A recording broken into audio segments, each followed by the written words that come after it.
Мамам құрсағында 3 айлықта ол жаңағы түрмеге түсіп қалды. Сөйтіп мен түрмеде туылдым. Түрмеде 3 жасқа дейін болғаннан кейін мені Дом малютаққа алып кетті. Сөйтіп 5 жастан Дом малютақта болып, сосын балалар үйіне жіберді. Балалар үйінде мен 16 жасқа дейін болдым. Мүмкін осы жол өткеннен кейін Құдай мен сол үшін қолданып жатқан шығар, жетімдер үшін. Сосын жаңағы 16 жаста шыққаннан кейін қиын болды ғой енді. Қалтамда 20 теңге автобусқа төлейтінбіз. Әрине қиын болды, қаншама өзіме қол жұмсағым келді. Өмір сүргім келмеді, бірақ Құдай қалай да құтқарып қалды всегда. Әрқашан құтқарып қалады. 17 жасымда әке-шешемді таптым. Өйткені білем қазір қаншама балалар шығып жатыр, я. Біреуі мындай мошенниктерге түсіп қалады, біреуі өлгісі келеді, өйткені білмейді, ешкімі жоқ, әке-шешесі жоқ. Сен жалғызсың, саған ешкім совет айтпайды, саған ешкім жігерлендірмейді. Сен тек қана жалғыз болды. Либо өлесің, либо жүзекші боласың.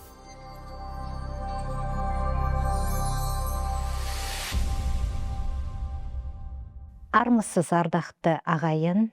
Бүгін сіздермен бірге мен Гүлнара Солбек, құрметті қонағым Бибігүл сіздермен бүгін таныстырып, өз куәлігін айтып кетеді. Бибігүл, сәлем, қош келдіңіз студиямызға. Сәлем Гүлнара, рахмет саған. Өз өмір баянында айтып берсен, орысша бәрі қауым тыңдаған, сені қазақша бірінші рет өз парағында ашып отырғанына бүгін өзіңді таныстырып кетсен. Менің атым Бибігүл.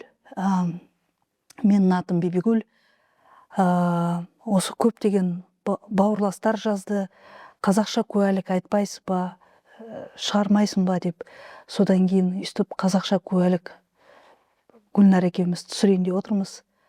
Бірінші айтып кетейін дегенім, қай жерде туылдым, қай жерде өстім, Құдайды қалай біліп танып, соны айтып берейін, я. Мен өзім, мамам түрмеге түсіп, мені түрмеде туды. 3 айлығында, мамам құрсағында 3 айлықта ол жаңағы түрмеге түсіп қалды. Сөйтіп мен түрмеде туылдым. Кішкене уайымда отырмын, кішкене қазақша болғаннан кейін. Уайымдама. 3 жасқа дейін мен жаңағы түрмеде болдым. Түрмеде 3 жасқа дейін болғаннан кейін мені Дом малютаққа алып кетті. Сөйтіп 5 жастан Дом малютақта болып, сосын балалар үйіне жіберді. Балалар үйінде мен 16 жасқа дейін болдым. 16 жасқа дейін дегенде мына жерін кішкене айтып кетейін. Мысалы, мені 5 жаста балалар үйіне алып келгенде, сол бір жасқа дейін, 1 жыл болдым сол балалар үйінде. Сол жерде жаңағы бізді алып келгенде біз 10 шақты қазақ болатынбыз. Қалған бәрі 200 адамдай орыс болатын. Тәрбиешілер бәрі орыс болатын. Сосын 10 шақты бала алып келгенде бізде орыс тәрбиеші Паша деген болатын. Сол кісі айғайлағанда, ұрысқанда балаларға, мен қатты жылайтын балалар қазақ үшін. Сонда түсінбейтін, олар маған айтатын, сен не үшін жылайсың деп. Мен мына жерім ауыратын да просто. Жүрегім ауыратын. Мен түсіндіре алмадым, бірақ мына жерім ауыратын. Түсіндіре алмайтын, неғып жылайтынымды. Бірақ қалай ауыр тиетін да кішкене. Хотя әлі кішкентаймын. Сөйтіп 6-ға толғанда бізді жаңағы неге алып кетті. Бүткіл 10 шақты бала, қазақ бала, әр жерге лақтырып интернаттарға жіберді. Өйткені орыс директор болғаннан кейін, білмеймін енді, айтамайым да оны, бізден көзімізді құртқысы келді ма, әлде әйтеуір мені Исық қаласына жаңағы интернатқа жіберді. Сол жерде мен бірінші рет балалардың мамасы папасы бар екенін түсіндім. Өйткені мен алып келгенде сол интернатқа бірінші күн әлі жақсы есімде, өйткені ондай нелерді ұмыта алмайсың да.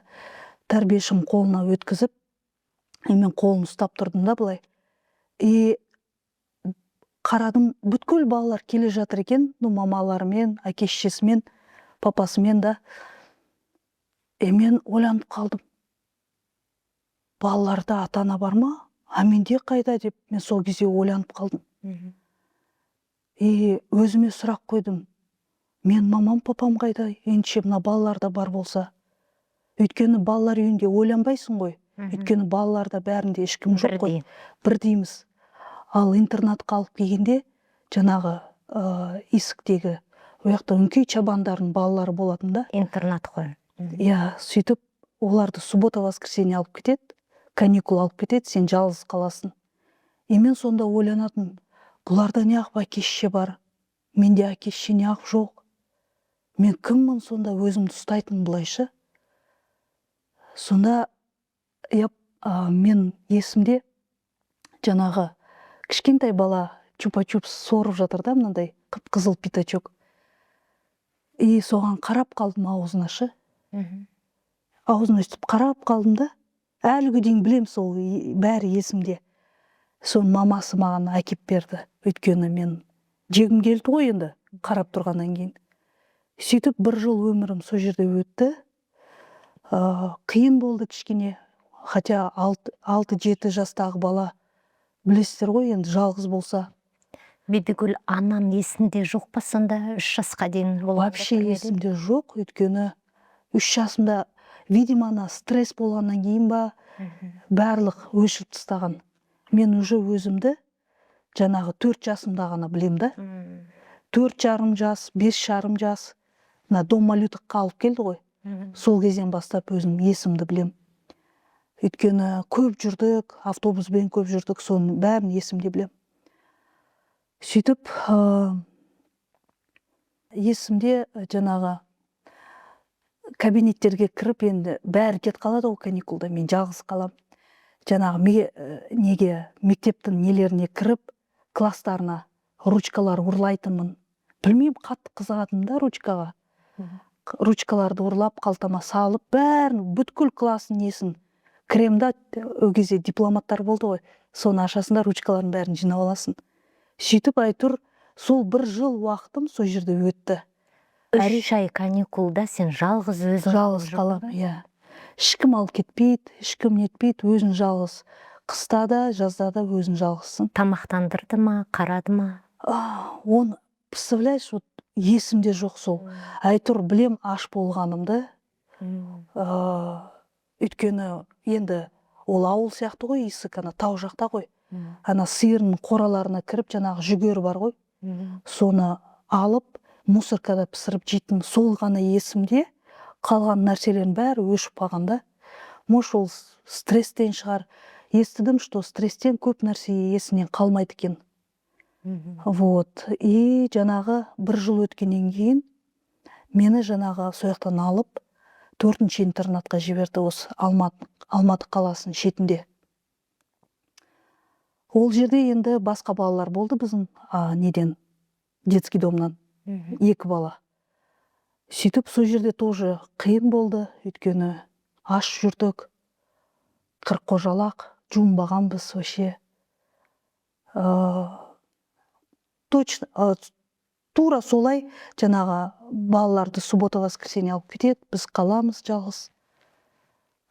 Мен есімде, что жаңа жыл болған кезде, мен уже 2 класс оқыдым, кешіріңіз. 2 класс оқыған кезде жаңа жыл болды бізде, бүткіл балалар кетіп қалды. Әлі сол есімде, мен жалғыз қалдым 3-ші этажда, коридорда жалғыз отырдым түнде. Сол кезде 2-ші этаждан түсіп бір бала, Бибігүл жүр, жаныма жатасың деп, екеуміз ұйықтап жаттық таң атқанша. Сосын бізді жаңағы, енді қиын болғаннан кейін бізді жаңағы 2 классты бітіріп, жаңағы бір тәрбиеші келді детский домнан, қазақ. Сол бізді жинап бәрін алып кетті, өйткені больницаға түсіп қалдық қой біз. Мен түсіп қалдым. 3 ай больницада жаттым. Өйткені қатты ауырып, сөйтіп. Ол әліге дейін міне осы бір апта бұрын тәрбиешімен кездесем, әліге дейін оған басымды ием. Өйткені Құдай жіберді деп ойлаймын сол кісіні. Рахмет. Құдай жіберді деп ойлаймын ол кісіні, өйткені сол кезде ол бізді құтқарып қалды. Ол жаңағы орыс директормен барып сөйлесіп айтты, аналар киімдері жыртық, давайте хотя бы қазақ группасын ашып, қазақ мектебіне берейік, өйткені мынау дұрыс емес қой жүргендерін. Әліге дейін соны айтады да маған. Әліге дейін сол детский домда уже 35 жыл болды, сол жақта жұмыс істейді. Аптасына барып тұрам ғой.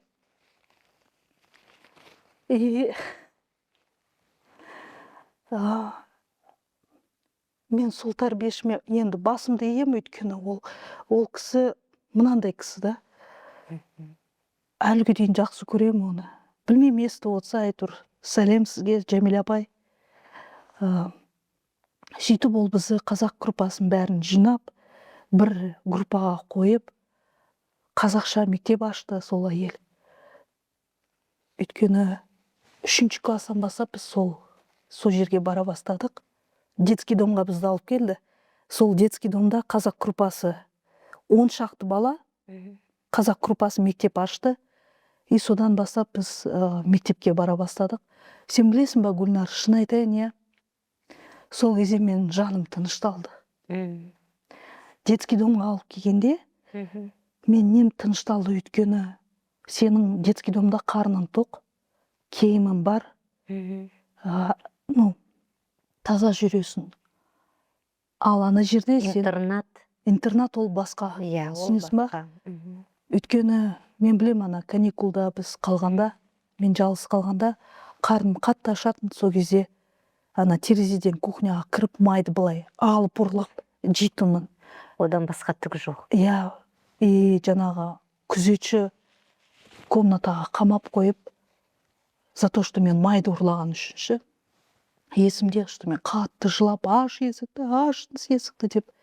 Солар әлі есімде де, енді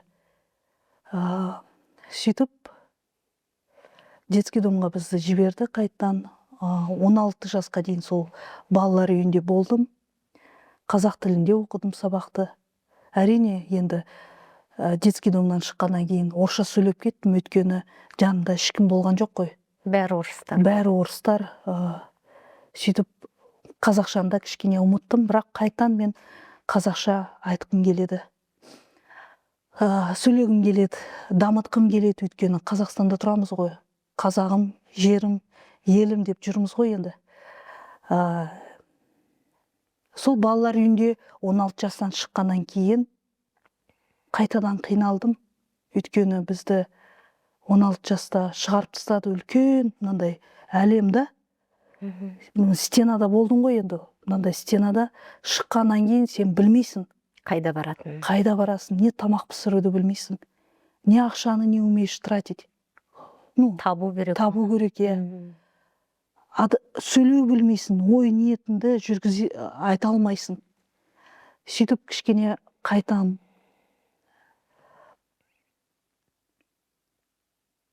Қайтадан өмір сүруді үйрендім. 16 жасымнан шығып, тамақ пісіруді общежитияға бізді жіберді. Мен макарон мен газды қоқ қоям да, макарон үстіге қысалам да, жаңағы сковородкаға сусыз қоям да, білмеймін ғой енді қалай. Огонь отты астына жағып, кетіп қалам ойнауға. 2 сағаттан кейін келсем, қап-қара біреу өшіріп тастағанда еще. Солай мен енді үйрендік. Өйткені былай. Сол үшін мен қазір балалар үйіне барып, тамақ пісіруді үйретемін, өйткені басымнан өткен нәрсенің бәрін олар білмейді ғой енді. Соның бәрін тырысам да үйретуге, палау пісіру, манты жасау. Өйткені мен білем, басымнан өткен нәрселердің бәрі қазір балалар түк білмейді, шын айтайын, түк білмейді, ой ниетін жеткізу білмейді. Өйткені мүмкін осы жол өткеннен кейін Құдаймен сол үшін қолданып жатқан шығар, жетімдер үшін.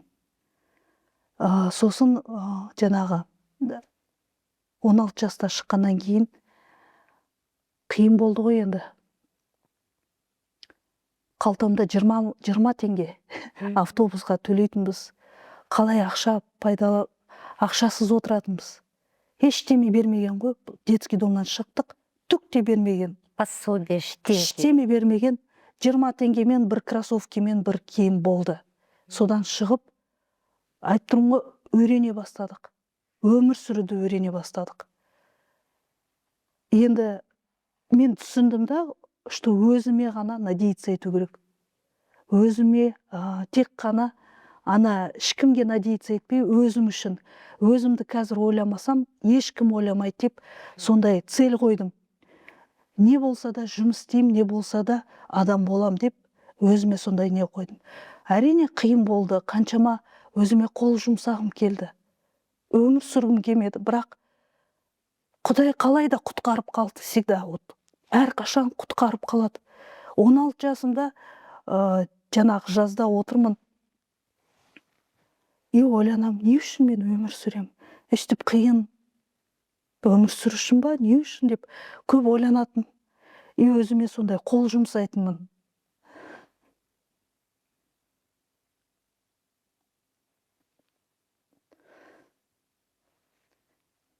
Қазіргі балалар детский домнан шығады ғой, солар соны өтпесін деп ойлайсың да уже.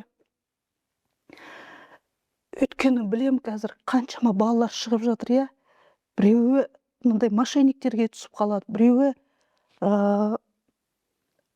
өлгісі келеді, өткені білмейді, ешкімі жоқ, әке-шешесі жоқ, сен жалғызсың, саған ешкім совет айтпайды, саған ешкім жігерлендірмейді, сен тек қана жалғызсың, болды.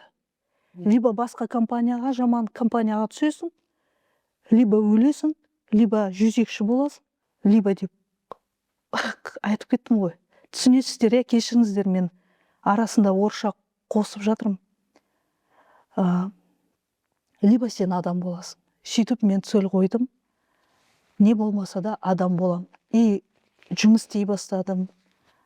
3 жұмыс, 4 жұмыс істеп, бірінші машинамды таптым, 25 жасымда уже. Потом екінші машина таптым. Жұмыс істеп, мен түсіндім, что саған ешкім көмектеспейді, өзің ғана. Сөйтіп өзіме сенім арттым.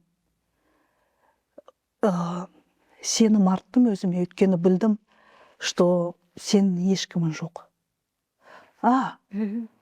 17 жасымда әке-шешемді таптым. Өзім.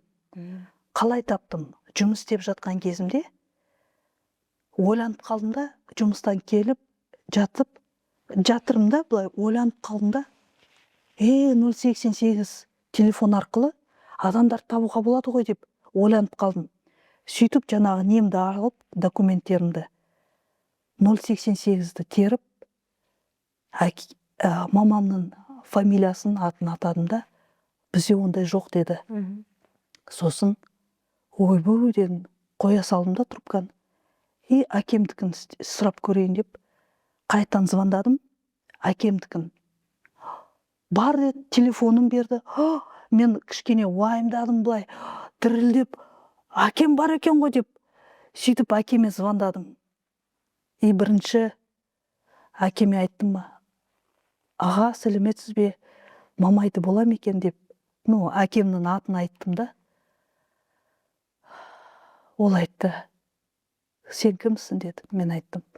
Мен ғой Бибігүл, мен әке-шешемді іздеп жүрмін деп. Ол маған бірінші жауап айтты. Сен менің қызым емессің деді. Бас тартты.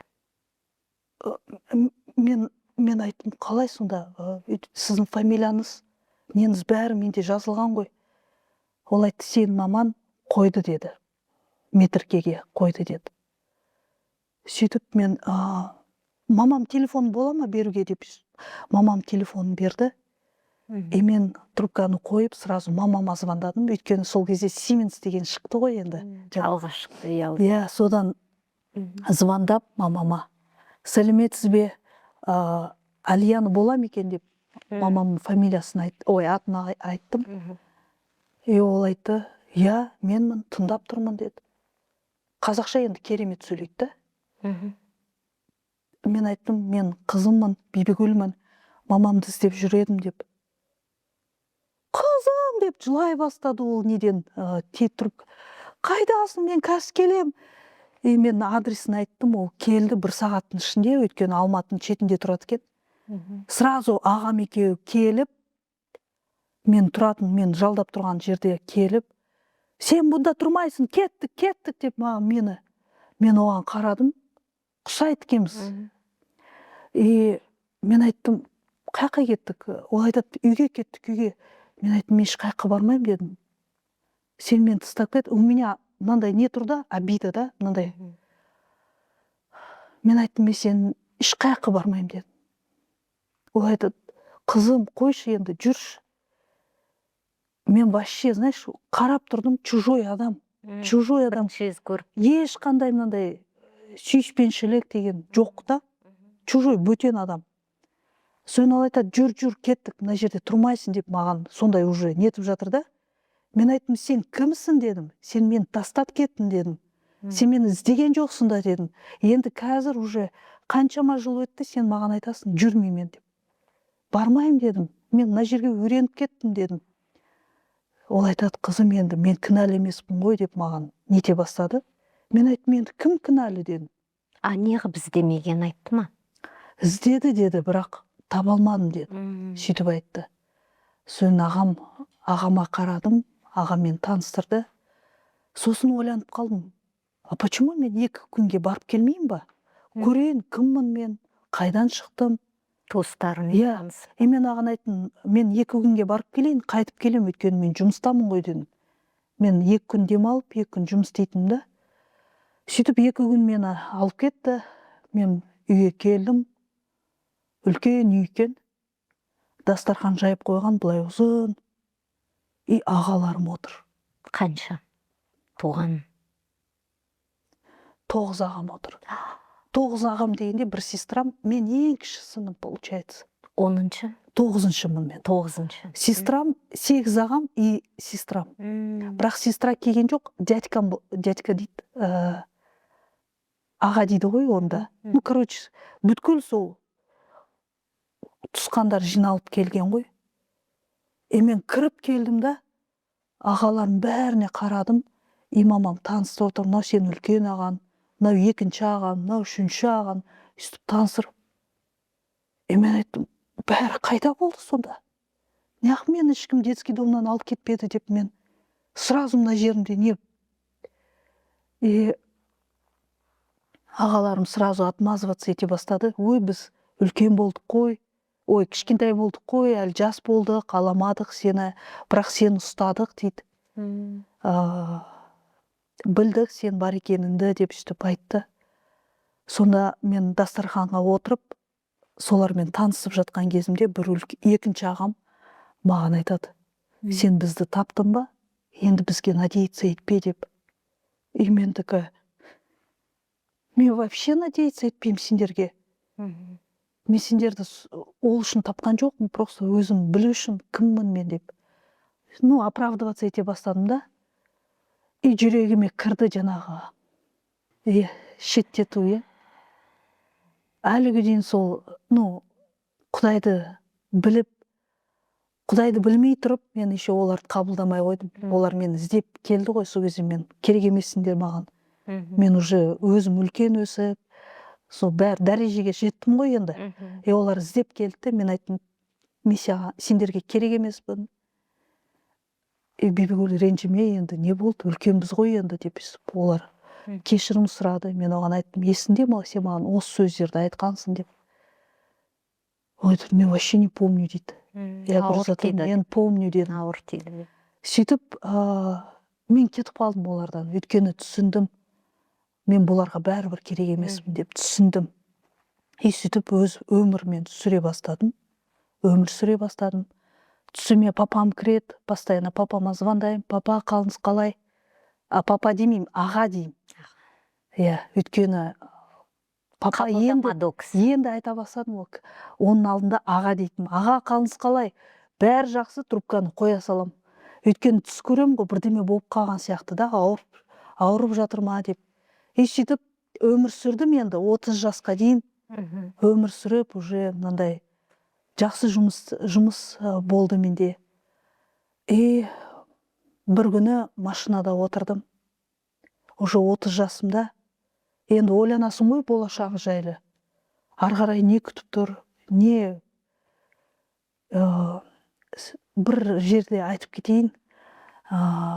Мен Құдайды білмей тұрып, қазақтарды жек көретін. Настолько жек көретін, что Қазақстаннан қашып кеткім келді. Сол кезде мен бір жігітпен танысып, өзі Лондонда тұрады. Сол екеуміз үйленіп, жаңағы мен Қазақстаннан кетіп қалайын деген ғой, өйткені айтатын, ой, Қазақстанда болашақ жоқ деп. Қазақстанда, бай, сөйтіп айтатын да. Өйткені енді Құдайды білмегеннен кейін сөйтіп ойлайсың, сөйтіп айтасың да. Сөйтіп сол жігітпен жүріп, уже апрельде біз ЗАГСке подать еттік, заявление. Оған айтты, что ол жаңағы справкаларды алып келсін, үйленбеген. Маған тек қана удостоверение. Сөйтіп біз ЗАГСқа 8 апрельде, жаңағы сәуірде подать еттік та, что үйленеміз деген. Сөйтіп ол 31 жасымда. 30 жасқа толар кезімде даже жігітім болды. Да, бәрі болды. Машинаның ішінде отырып, ойланып қалдым да. Көз алдыма бүткіл жаңағы өмірім, дом малюток, детский дом, қалай қиын көргенімді, қиыншылық көргенім бәрі жаңағы былай өтіп кетті да, былай. Сосын мен айттым, не үшін мен өмір сүрем? Мен Алла тағалаға бақырып айттым. Не үшін мен өмір сүрем? Егер сен бар болсан, көрін маған, мен не үшін өмір сүрем? Деп жылап, қатты бақырып айттым машинаның ішінде. Өйстіп өмір сүрем ба? Кішкентай кезінен қиналып шықтым. Қазір мына тұрмысқа шығам. Бала туып, картиіп бөлу үшін ба? Ондай өмір керек емес деп мен қатты жылап машинаның ішінде. Егер сен бар болсаң, көрінші маған деп жыладым да, сол машинаның ішінде. Егер сен жауап бермесен, мен өмір сүргім келмейді дедім. Жауап берген жоқ. Мен алдында бардачокта лезвие болатын. Қолды кестім бұлай. Әлігі дейін іздер бар. Өйткені настолько, знаешь, вроде бы бәрі бар, мына жерде ештеме жоқ. Бос. Пустота. Сөйтіп қан ағып тұрған кезімде, мен машинаның ішінде отырмын ғой, жұмыс бітті ғой. Жаңағы қыз жүгіріп келді жұмыстан. Видимо, Құдай айдап келген. Ол көріп, ей, Бибігүл, сен жындысың ба, не істеп жатсың? Бинтті алып, жүгіріп, былай байлап, құшақтап, мен айттым, мен де мына жерімде пустой дедім. Не үшін мен өмір сүріп жатырмын? Мен білмеймін деп. Мен құшақтасып, жылап тұрдым да. Сөйтіп, Бибігүл, бәрі жақсы болады, уайымдама деп, ол мені успокаивать етіп. Сөйтіп уақыт өтті. 2 айдан кейін жаңағы мен Фейсбукта менің подписчигім бар. Сол маған жаңағы бір уағызды лақтырады да, Иса жайлы. Марияның каналы бар, Мария Симоненко деген. Соның каналында жаңағы Иешуа жайлы, Иса жайлы, киелі рух жайлы айтып жатыр да. Мынау не деп тұр дедім де, жауап тастадым былай. Тыңдамай жауап тастадым. Сосын бір ай өткеннен кейін мен киноға бардым да, ол маған қайтадан лақтырды. Жаңағы нені? Жаңағы эфирді. Сол кезде мен жүрегімде сондай бірдеме ашылды да, былай, рухани бірдеме. Мен ананы тыңдағым келді. Бұл не айтып тұрған? Ол киелі рух жайлы айтып жатты, Иса жайлы айтып жатты. Марияның каналында. сөйтіп мен түсінбей жауап тастадым қайттан. Сөйтіп тағы бір ай өтті. Ол желтоқсанның аяғы, декабрьдің аяғы, желтоқсанның аяғы. Мен жаңағы оның фейсбугында жаңағы вебинар деген сөзді көрдім. Мынау не деген вебинар деп басып кіргем ғой. Сөйтіп басып кірсем, оказывается, жаңағы не болып жатты. Кішкентай қауым болады ғой. Тура сондай болып жатты. Жабық эфир. Жабық эфир, да. Мен как раз кешкісін ғой енді. Темек тартып тұрдым да, мынау не дер екен деп үстіп. Темек тартып тұрдым үстіп. Не дер екен мынау деп үстіп тұрғам ғой. Үстіп темекіні бүйтіп 9-шы этажда үстіп өшіп тұрғам ғой. Бір кезде көзім жаңағы балкондамын ғой, аспанға түсті. Бұлттар қаптап түскен ғой мен немеші. Балконға? Иә. Балкон жаққа только чуть-чуть выше, жоғарыда. Иә. Мен жаңағы бұлттарды көріп, Құдай қарап тұр ғой деп, алдында темекіні өшіп басқа комнатаға қашып кеттім. Қорыққаннан шы. Ана эфирді тыңдай бастадым. Енді ана қорқыныш енді сондай не болып тұр да маған. Жаңағы бұлттарды қараған әлі есімде. Кете алмайды да. Ананы тыңдап отырдым да, бір кезде ол маған қарай сөйледі. Бұл жерде бір қыз бар деді. Ол Құдайды білмейді деді. Бибігүл, егер сен Иса жайлы көп білгің келсе, ол маған түсіндірді, кім ол Иса, келі рух деген кім деп Құдай туралы айта бастады да. Егер сен сондай Құдайды қабылдағың келсе, сүйіспеншілігі мол, сондай құдіретті күшті дұғаларына жауап беретін сондай Құдайды қабылдағың келсе, онда менің артымнан қайтала деді. Мен оның артынан қайталадым. Ол маған айтты, сенде киелі рух бар деп, үстіп қолымен. Эфирда мен жұтып алған сияқты болдым да. Мен деп. Сол күні маған түс болды. Сол күннен бастап мен түс көрдім. Қап-қара түнек, қап-қара жаңағы пещера бар ғой. Сол жерде отырмын. Мына жерде свет. Жарық, иә. Жарық шығып, жаңағы үлкен бір кісі келіп, маған бір сыйлық алып келіп, жаңағы роза гүлін алып келіп, Бибігүл түнектен шық деп маған. Мен оянып кеттім. Бұл не деген түс деп. Мен жаңағы Марияға звондап, Мария, маған осындай түстер болды, мен сенің эфиріңнен кейін осындай түс көрдім. Ол маған айтты, Бибігүл, бүгіннен бастап осы өлеңдерді айт деді. Келі рух кел, Иешуа кел деген өлеңдер бар ғой, орысшасын берді маған. Мен оған сеніп қалдым енді. Жұмыстан келемін, телефонның бәрін өшірем, ноутбукты қосам да, Иешуа кел деп өлеңді қосам да былай. Білмеймін ғой енді, қалай айтты, солай істеп отырып, Иешуа кел деп өлең айтам. Күніге сөйтіп, 20 күн өтті сөйтіп. Күніге келіп, кешкісін бәрін өшіремді. Иешуа кел, келі рух кел деп сөйтіп өлең айтам. 21-ші күні, 19 январь күні, 2019 жылы, мен Иешуаны көрем. Иса келеді. Қалай келеді?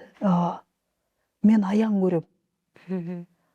Өлең айтып тұрған кезімде, Иешуа кел деген кезімде, көзім ашық болып, жаңағы менің квартирам өзгереді. Үлкен тас пайда болады. Үлкен тас ашылып, Иса шығады. Сол жерден қабір дейді ғой, қабірден шығып, маған келіп, қазақтың шапанын кигізеді. Мен үстіп қарап отырам да, көп адамдар, қазақ әйелдер паранжада отырады. Әр әйелге келіп, жаңағы несін шешіп, қазақтың шапанын кигізеді. Әр әйелге, мыңдаған әйелді көрем. Сосын ол Иса жаңағы әйелдердің алдына отырып, уағыз айтады. Мен сол тыңдап отырған кезімде жаңағы аспаннан жаңағы көп адамды көрем, олар көкке көтеріліп, аспан былай жабылады да. Жаңағы менің потолокта үлкен көздер пайда болады. Сол көздердің ішінде мен Исаны көрем. Ол айғышта біз үшін өліп, тірілгенін көрем, бәрінші. Соның бәрін көріп тұрғанда, как будто ол көзімнен үстіп, как будто кірген сияқты болады да. И мен осының бәрін жерге жаңағы тізеге отырып, қатты жылаймын. Мен түсіндім, не үшін мен өмір сүрем. Мен түсіндім, не үшін мен енді мен білем, не үшін мен өмірге келдім. Мен түсіндім, Иешуа. Бүгіннен бастап уәде берем, өзімнің өмірімді өзгеремін. Сен үшін артынан барам, Иса. Бүгіннен бастап мен 1 сағаттай қатты жыладым. Өз күнәларыма өкіндім. Сондай қатты жылап, Иешуа, мен түсіндім, мен не істейтінімді енді. Рахмет саған, сен маған ашылған үшін, сен маған келген үшін, рахмет саған, Иешуа, деп қатты бақырып жыладым сол кезде. Содан бастап мен өмірім өзгерді. Көрдің ба? Керемет.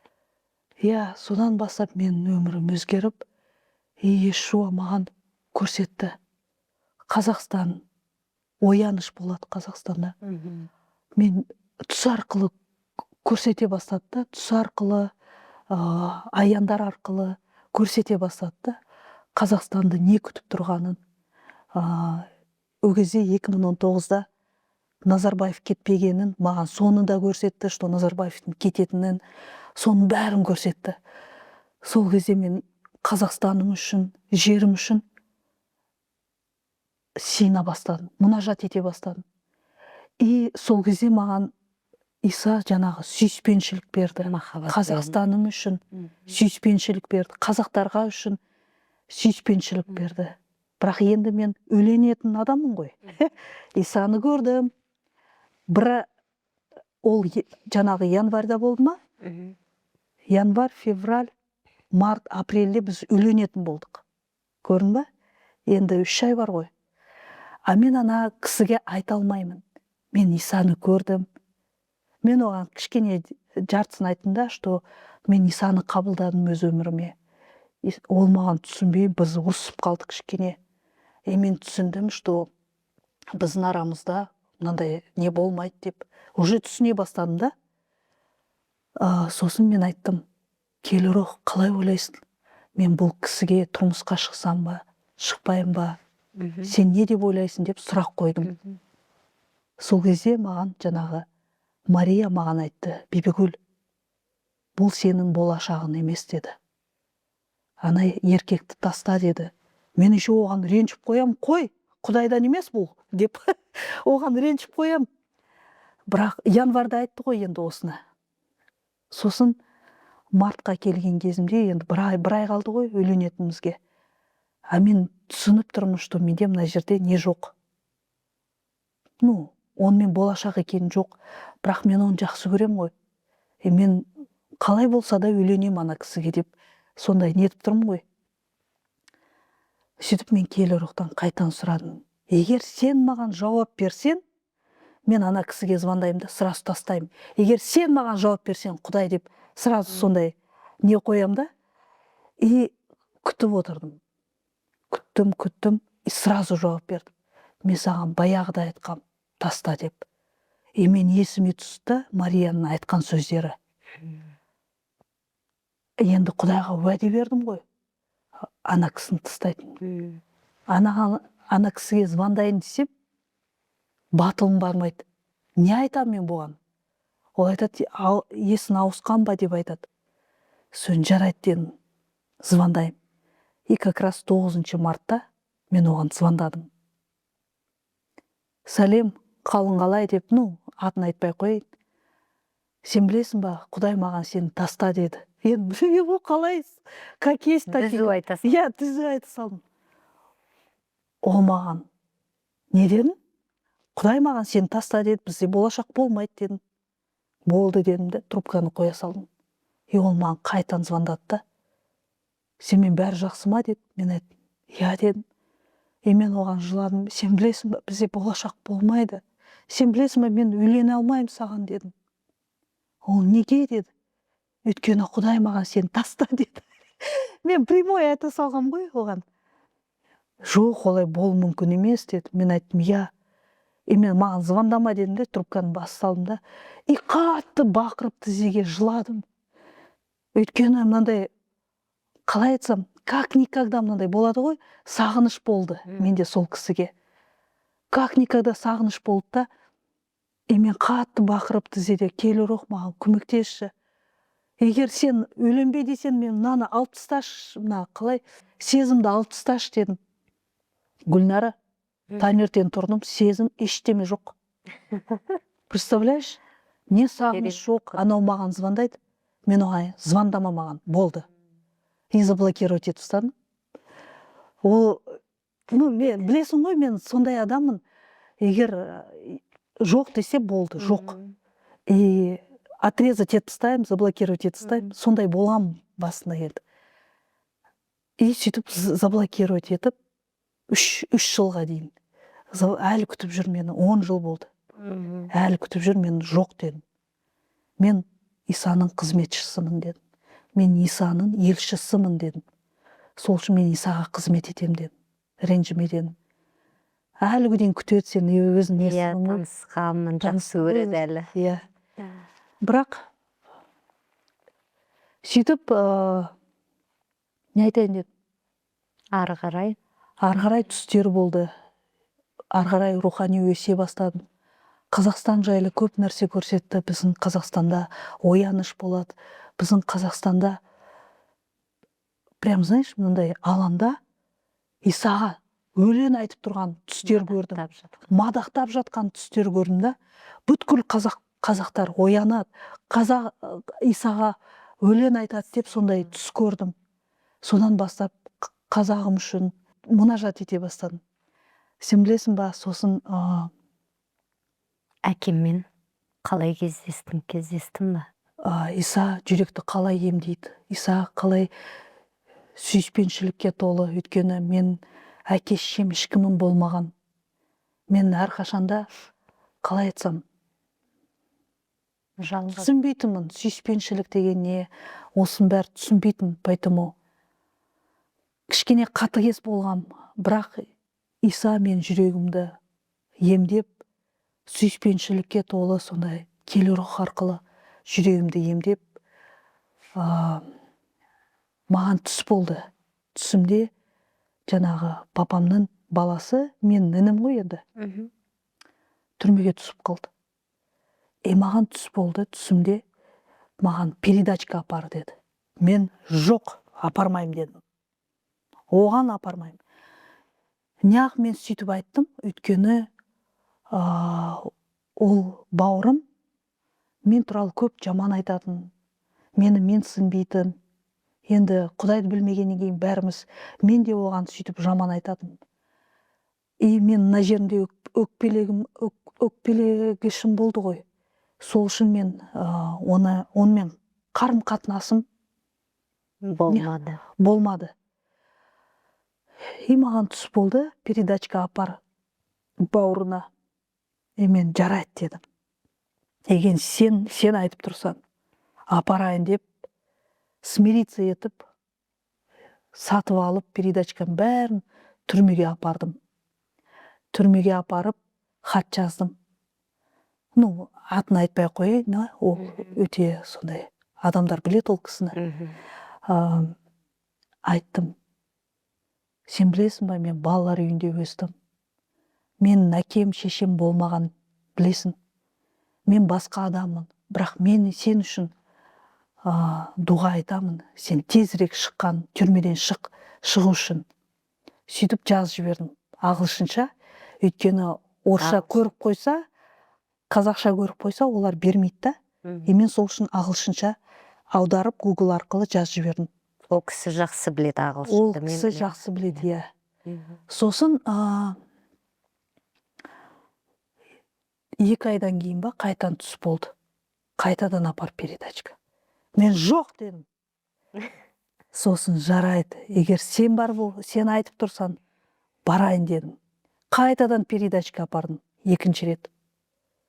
Сөйтіп мен сездім, что жақында шығатынын.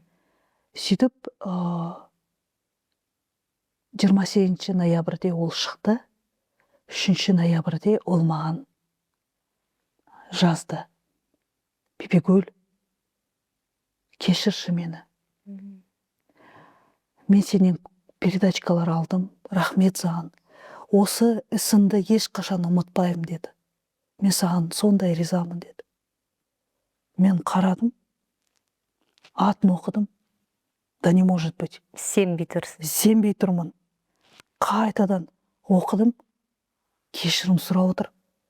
Мен оған жаздым: сен де мені кешір, мен де сен туралы жаман айттым, сен де. Мен сол күннен бастап мен қатты бақырып, Құдай бізді қалай қосқанымызды түсінбей қалдым да.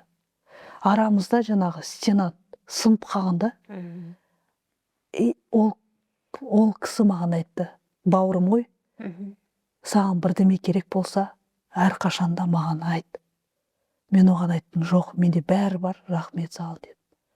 Сосын есіме түсіп кетті әкем. Тоқта дедім мен. Әкемнен бата алғым келеді, әкеммен таныстыршы дедім. Ол маған айтты: жарайды, соттарым біткеннен кейін сен таныстырам деп сөйтіп уәде берді. Сөйтіп 2 жыл өтті, жоқ, уже қалай мен әкем туралы келері қалай мен жүрегімді емдеді әкеме. Менің рухани мен жетелейтін адам бар да, сол кісі маған айтты: Бибігүл, әкене жек көрінішті қарама деді. Өйткені сенің әкенмен бірге Құдай қосқан сені. Ибраим пайғамбарды білесің ғой, сол арқылы ұрпақ тарайды деп маған түсіндірді. Сол арқылы бата келеді деп сөйтіп айтты. Орысша күшті түсіндірді. Мен солай ма дедім. Өйткені сен әкенді өйстіп жек көрме деді. Наоборот, оны қабылда деді. Сол кезде мен мына жерім ауысты. Миым. Мен өзіме уәде бердім. Мен әкем үшін күресемін. Әкем үшін күресемін деп өзіме уәде бердім. Сөйтіп, ол 5 жыл бұрын болған. Сөйтіп, жаңағы передачка осының бәрін апардым. Сосын жаңағы бауырым айтты: 2 соттарым бітеді, содан кейін сен таныстырам әкемен. Сөйтіп 2 жыл өтті. Мен уже, знаешь, ешқашан болмайтын шығар осы. Өйткені әкеме звондаймын, ол айтатын: ой, сен шешен анау басқа еркектен туды, сен мен қызым емессің деп мен қабылдамайтын әкемші. Мен сездім, бұл менің әкем. Мен сездім соны. Сосын уже бүткіл, знаешь, уже болды. Мен Құдайға айттым: мүмкін бұл ешқашан болмайтын шығар деп. Ешқашан менің әкем мені қабылдамайтын шығар. Мүмкін емес дедім. Өйстіп уже, знаешь, всякая надежду потеряла. Сенім жоқ. Сенімді жоғалттым да уже. И сөйтіп звондадым жаңағы. Мен Құдайға жетектейді ғой. Соған звондадым, айттым: мүмкін олай болмайтын шығар дедім. Ешқашан әкем мені қабылдамайтын шығар деп уже жыладым да.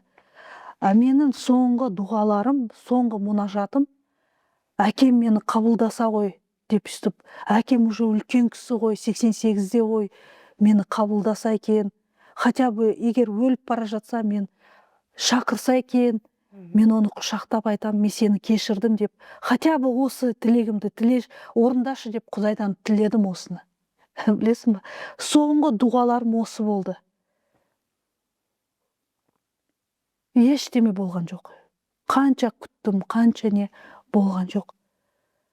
Сөйтіп 2,5 жыл өткеннен кейін жаңағы бауырымның әйелі звондайды: Бибігүл, әкең сені ресторанда көргісі келеді, ресторанға келе аласың ба осындай уақыт? Мен я деп, ол маған жазды. Мен тізеге отырып: рахмет саған Құдайым, рахмет саған. Қатты жыладым. Тек қана сенің арқанда әкем мені көргісі келді деп. И сол күні 2 қарашада осы 24 жылы әкем ресторанға шақырып, қарадым, құсаймыз, көпе. Мен болдым, аумайсың. Әкеміз құсаймыз бір-бірімізге. И мен оны біз отырдық, сөйлестік. И мен айттым, бола ма сізді папа деп айтуға бола ма деп. Иә, папа де деді. Сосын мен қолым бәрін ұстадым, енді қызық қой. Бірінші рет көріп тұрмын. Қолым бәрін ұстап, мен оған айттым, папа, сен өзіңді ішінде нетпе, кінәлама дедім. Сен білесің ба, Құдайдың еркі болды. Мені балалар үйінде өссін деп, өйткені қазір мен балалар үйіне барып, олардың жүректерін білемін. Сен өзіңді кінәлама дедім. Құдайдың еркі болды, мен балалардың үйіне түсіп, балалардың жағдайын білсін деп, сол үшін өзіңді кінәлама дедім. Мен сені кешірдім дедім, папа. Сөйтіп, ол маған қарап, жылап жіберді. Енді мен түсіндім, қандай сен адам екеніңді. Мен бетінен сүйіп, мына жерінен, қызым, и қазір біздің ара қатынасымыз өте мықты. Қызым деп звондайды ол. Папа деп, мен сені жақсы көрем. Бір-бірімізге сөйтіп, тек қана Құдай емдей алады да осы отношениялар, жүректі, иә. Өйткені егер мен кешірмесем, ол да мені қабылдамаушы еді. Түсінесің ба? Егер мен кешірдім, өйткені мен білем, Иса мен жүрегімді емдеді. Емдегеннен кейін мен әкемді қабылдадым.